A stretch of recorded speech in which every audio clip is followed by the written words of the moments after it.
السلام عليكم.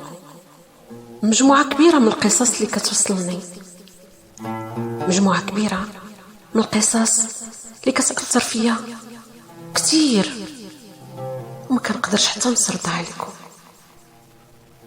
انا ما نسيتكمش، فقط كل نهار كنوضع قصة اولا جوج بحكم العمل ديالي. نتوما كتعرفوا اني في الاعلام. المهم، هذه واحد القصة ديال الاخت احلام كتقول: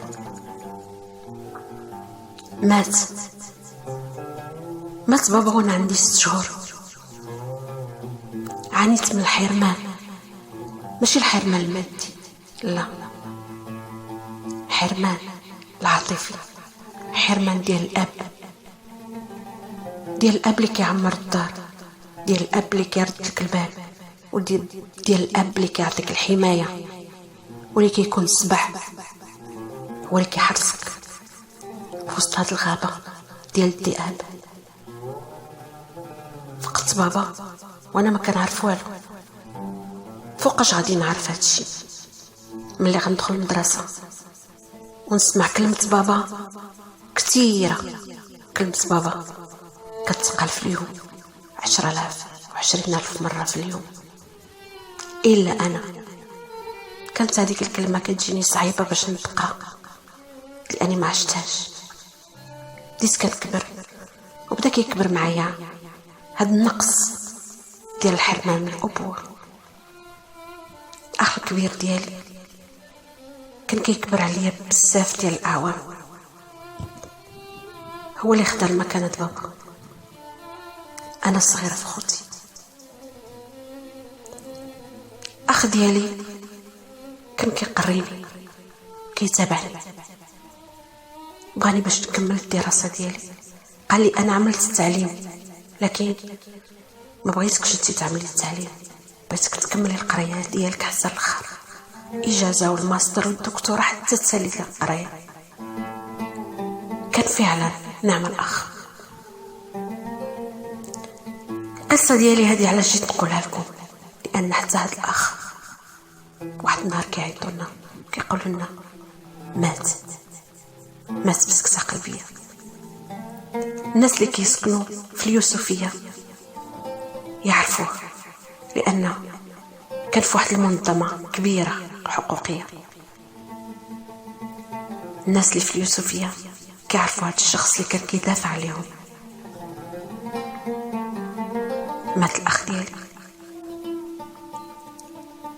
اش غنقول لكم؟ الالم ديال الموت ما عنده حتى شي الم اخر اللي غيمكن لي نقول لكم.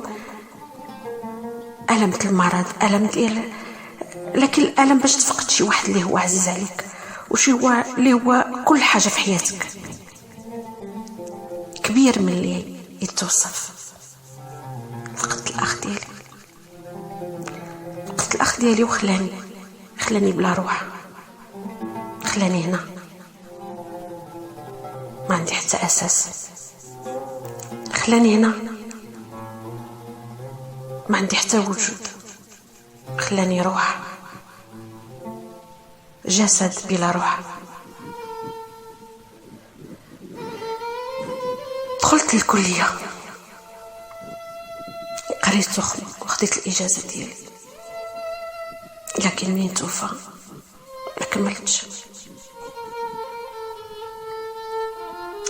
ما كملتش لاني مصدومه حتى لدابا ما كنعرفش، ما عقلي ما استوعبش بانه توفى. المهم تزوجت، قضيت 4 سنين مع الزوج ديالي اللي كان هو تيقول لي انا الاخ ديالك، انا زوجك وصديقك وكل حاجه في حياتك. حطيت عليه الحمل ديالي واستحملني لاني كنت كنجلس شارده بزاف، كنت كنجلس بوحدي، ما كنبغيش نخرج. استحملني في بزاف الحوايج، لاني الحيويه والنشاط مشاو مع الاخ ديالي. اما الاب ديالي ما كنهضرش عليه لأني ما حسيت بتاع بحاجة، فقدت وأنا صغيرة. اللي غادي نقول لكم هو أن واحد النهار الزوج ديالي فقنا الصباح، كان مشلول، لا يدين لا رجلين، تبوشاو له العروق. وصلنا للطبيب ودامو الأمانة أمانته، توفى راجلين بعد 4 سنين ديال الزواج. خلاني حتى هو، خلاني الألم والضياع، خلاني تايهة. واش أنا غنبقى دايما هكا؟ استغفر الله العلي العظيم. فوق ما كان نفرح كنعاود نحزن. الزوج ديالي خدا ما تبقى من روحي ومشى بلا رجعة، مشى وخلاني بحال اليتيمة، لا أخ لا أب لا زوج. الأم ديالي ممرضة، خدت المكانة ديال الأب ديالي وكتخدم علينا. يعني من الناحية المادية ما خصنا حتى شي حاجة الحمد لله. حتى الزوج ديالي خلى واحد المحل ديال التجارة اللي هو خدام علينا. يعني من الناحية المادية ما خصني والو، لكن باش نتهرج 2 مرات نتكسر في الأخ ديالي، ومن بعد 4 سنين نتكسر حتى في الزوج ديالي. تايهة ما كنحسش بالحياة، ما كنحس بشي حاجة. أنا انتهيت. الجسد ديالي هنايا، لكن روحي معاهم، مع الأخ ديالي والزوج ديالي، روحي معاهم. أنا البقاء لله فيا، أنا ما نصلح حتى لشي حاجة. كنفيق ونرجع الناس، ما بقى عندي طموح، ما بقات عندي حياة. الدراسة ديالي اللي خديت بها الإجازة ما نقدرش نشتغل، عايشة مع الذكريات. كنجلس في الغرفة نهار، ماما كتكون بالنهار لأنها كتخدم بالليل، والنهار كتكون بالليل وكتخدم بالنهار.